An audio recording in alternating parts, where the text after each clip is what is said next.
sikap terhadap wabah penyakit bil khusus yang sedang terjadi, corona sekarang. Apa sikap kita? Bagaimana sikap kita terhadap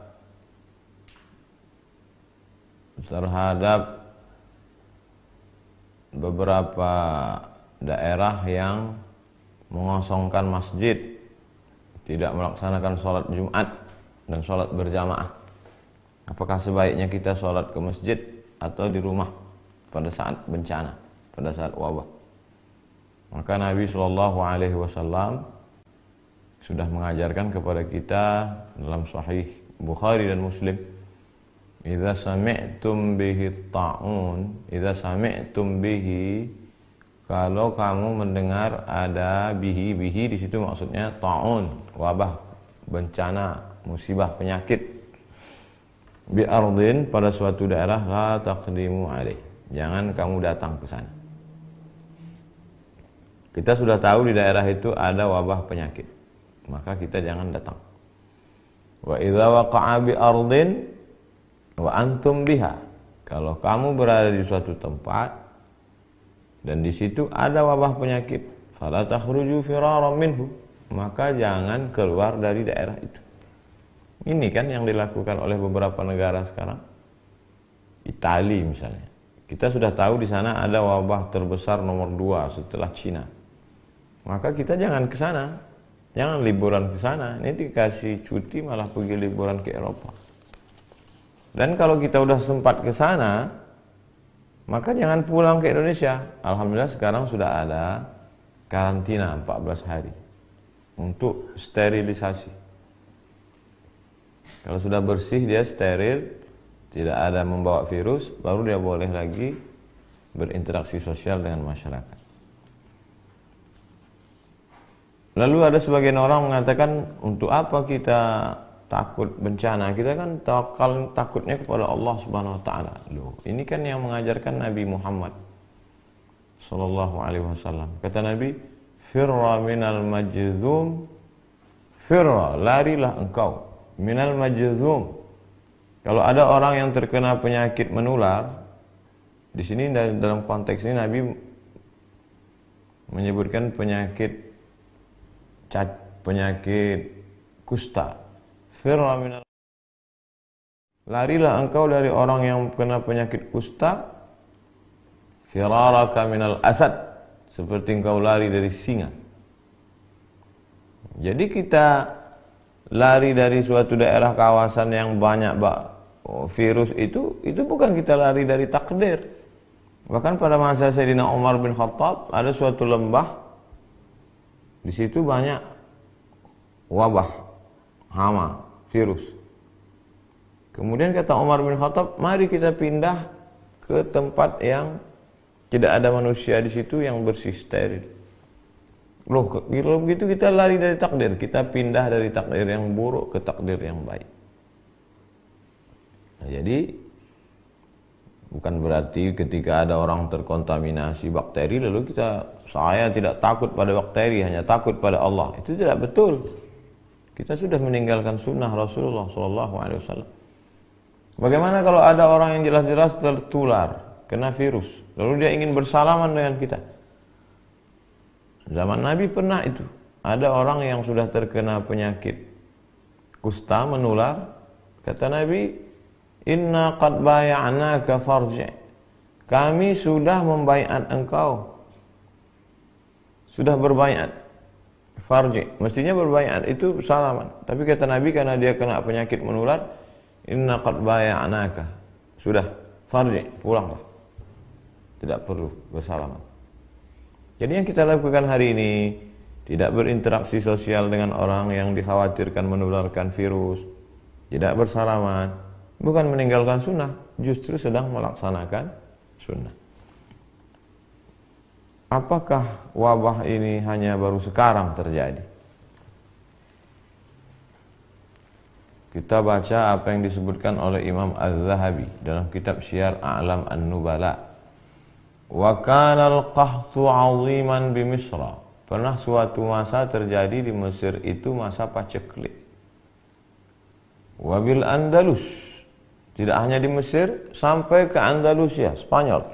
Mesir, Libya, Tunisia, Aljazair, Maroko, Spanyol. Wa ma'ahida qahtun wala waba'un mithlu.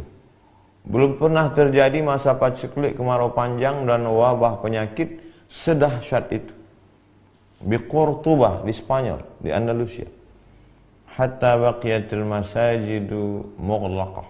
Sampai masjid-masjid ditutup. Bila musallin, tidak ada orang salat. Masjid tutup, tak ada salat. Sama seperti sekarang. Wa summiya 'amul ju'il akbar. Tahun itu disebut dengan tahun al-ju'il akbar. Tahun kelaparan, wabah penyakit terdahsyat, terbesar dalam sejarah. Begitu kata Imam. Jadi jangan pernah kita merasa memang ini lagi takdir kita. 1820 pernah terjadi. Dulu ada namanya kolera, dulu pernah ada flu burung, dulu pernah ada medco. Dan ini takdir. Makanya di antara rukun iman, antu'mina billah wa malaikatihi wa kutubihi wa rusulihi wal yawmil akhir wa biqadri khairihi wa syarrihi. Oleh sebab itu bagaimana sikap kita? Ati'ullah, ta'at kepada Allah, wa ati'ur rasul, ta'at kepada Rasulullah SAW, wa ulil amri ulama. Majelis Ulama Indonesia sudah mengeluarkan tentang masalah sholat berjamaah, tentang masalah tidak berkerumun, dan saya pribadi tidak melaksanakan tabligh akbar untuk menjaga ini. Bahwa ada sebagian orang mengatakan risau, kenapa masjid ditutup, kenapa mall tidak, kenapa masjid ditutup, kenapa airport tidak, kenapa masjid ditutup, kenapa bioskop tidak. Itu tidak serta-merta lalu kita berkata, kalau begitu masjid jangan ditutup. Jadi yang tepat itu bukan begitu. Tidak berkerumun di masjid, juga tidak berkerumun di mall. Jangan sampai ketika orang ditanya, kamu tidak sholat Jumat? Saya takut nanti tersebar virus. Dia tidak sholat Jumat, dia tidak sholat berjamaah, tapi ke mall. Tapi orang asing yang tidak steril dibiarkan masuk. Nah, ini tidak benar. Oleh sebab itu kita saling menjaga. Saya percaya kepada Majelis Ulama Indonesia dan khusus Mesir, karena saya alumni Al-Azhar, ikut Hay'atu Kibar Ulama Al-Azhar. Saya sebagai orang yang awam, tidak berilmu, ikut ulama-ulama guru-guru kami di Azhar yang sudah mengeluarkan keputusan pada tanggal 15 Maret 2020 tentang gugurnya sholat Jumat dan sholat fardu. Perlu kita pahami bahwa korban akibat virus corona di Mesir jauh di bawah Indonesia. Coba lihat pengumuman, paling tinggi di atas Cina, setelah itu Italia, setelah itu Iran. Kita Mesir jauh di bawah. Oleh sebab itu Mesir saja langkahnya begitu, apalagi kita. Wallahu a'lam bishawab. Assalamualaikum warahmatullahi wabarakatuh. Waalaikumsalam warahmatullahi wabarakatuh. Bagaimana cara menjelaskan kepada orang tua yang baik agar selalu tidak merasa bangga karena sudah haji, tidak pamer dan tidak merasa baik, dan menjadi wanita sholihah itu seperti apa?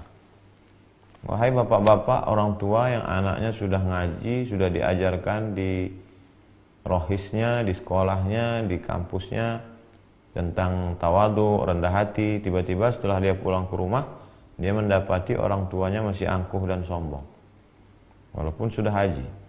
Maka kita perlu merenungkan apa makna dari ibadah. Semua ibadah dalam Islam itu ada tujuannya. Salat, inna salata tanha anil fahsya wal munkar. Salat mencegah dari keji dan munkar. Puasa, ya ayyuhalladzina amanu kutiba alaikumusiyam kama kutiba alal ladzina min qablikum la'allakum tattaqun. Tujuan puasa takut. Haji, tujuan haji, faman farada fihi al hajja, siapa yang melaksanakan haji, fala rafasa, menjauhi seksual, wala fusuqa, jangan lagi nakal secara yang non seksual, korupsi, termasuk dosa batin, angkuh, sombong, takbur, hasad. Wala jidal, lidahnya tidak kasar. La yadkhulul jannah, tidak masuk surga man kana fi qalbihi, siapa yang dalam hatinya mithqala habbatin min khardalin min kibrin, ada sombong sebesar biji sawi. Mestinya orang yang pulang haji itu justru lebih rendah hati, karena inti dari haji al-hajju arafah. Haji itu wukuf di padang Arafah. Di padang Arafah dia sudah melihat tidak ada orang kaya, tidak ada orang miskin, tidak ada ulama, tidak ada rakyat jelata, tidak ada penguasa, semua pakaiannya sama. Oleh sebab itu, di antara pesan hikmah di balik ibadah haji adalah tidak angkuh dan tidak sombong. Cukup share video ini ke orang tua, sahabat, kawan yang sudah haji tapi justru makin sombong. 2. Menjadi wanita salihah. Yang pertama, al-imanul qawi, imannya mesti kuat. Yang kedua, al-iman al-aqidatul matinah, imannya kuat.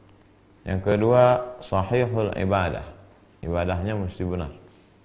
Yang ketiga, al-akhlaqul karimah, berakhlakul karimah. Ada orang sopan, baik, lembut, tapi akidahnya menyimpang, tidak betul. Ada orang rajin ibadah, rajin sedekah, tapi lidahnya kasar, berarti akhlaknya kurang. Seorang baru dikatakan baik kalau cukup 3. Al-aqidatul matinah, akidahnya, tauhidnya benar, la ilaha illallah Muhammadur Rasulullah. Kemudian setelah itu al-ibadatus sahihah, sahihul ibadah, ibadahnya benar menurut tuntunan sunnah Rasulullah sallallahu alaihi wasallam. Yang ketiga, al-akhlaqul karimah, berakhlakul karimah. Berdosakah seorang ibu jika saat anak membangun rumah tapi uangnya dikorupsi oleh ibunya? Datang seorang melaporkan ayahnya kepada Nabi SAW. Ya Rasulullah, ayah saya mengambil harta saya. Kata Nabi, anta wa maluka li abik, engkau dan hartamu milik bapak. Jangankan engkau, jangankan hartamu, engkau, anta wa maluka li abik, engkau dan bapakmu, engkau dan dirimu milik bapak. Nabi sedang mengajarkan bakti seorang anak kepada orang tua.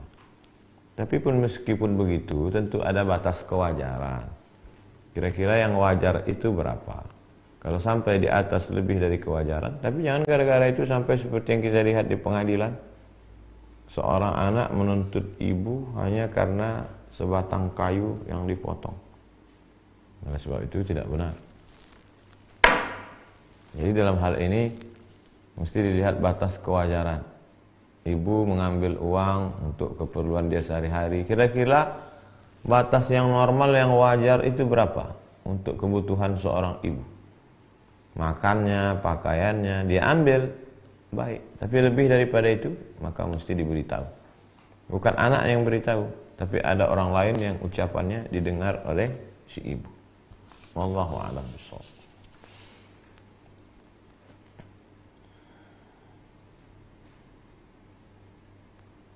Kenapa saya susah sekali dapat jodoh?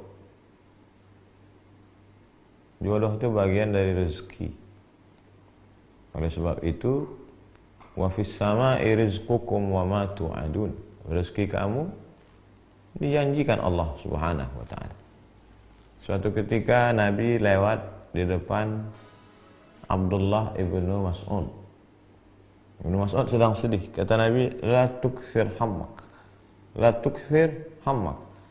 Jangan terlalu risau dengan hidup, wahai Abdullah bin Mas'ud. Ma yuqaddar yakun. Yang sudah ditetapkan Allah untukmu pasti terjadi. Wa ma turzaqu ya'tik. Apa yang sudah ditetapkan Allah menjadi rezekimu pasti datang. Rezekimu lebih tahu di mana engkau berada daripada engkau mengetahui di mana letak rezeki. Oleh sebab itu, di situlah letak keyakinan, di situlah letak iman. Alimtu anna rizqi la ya'khudhuhu ghairi fatuma'anna qalbi. Aku tahu bahwa rezekiku tidak akan mungkin diambil orang lain. Fatuma'anna qalbi, hatiku menjadi tenang. Begitu kata Imam Al-Hasan Al-Basri. Tapi tetap ada ikhtiar dan usaha.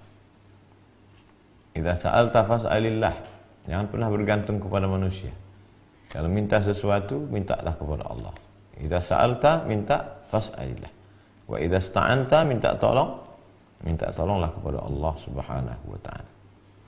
Wallahu a'lam bishawab. Amin.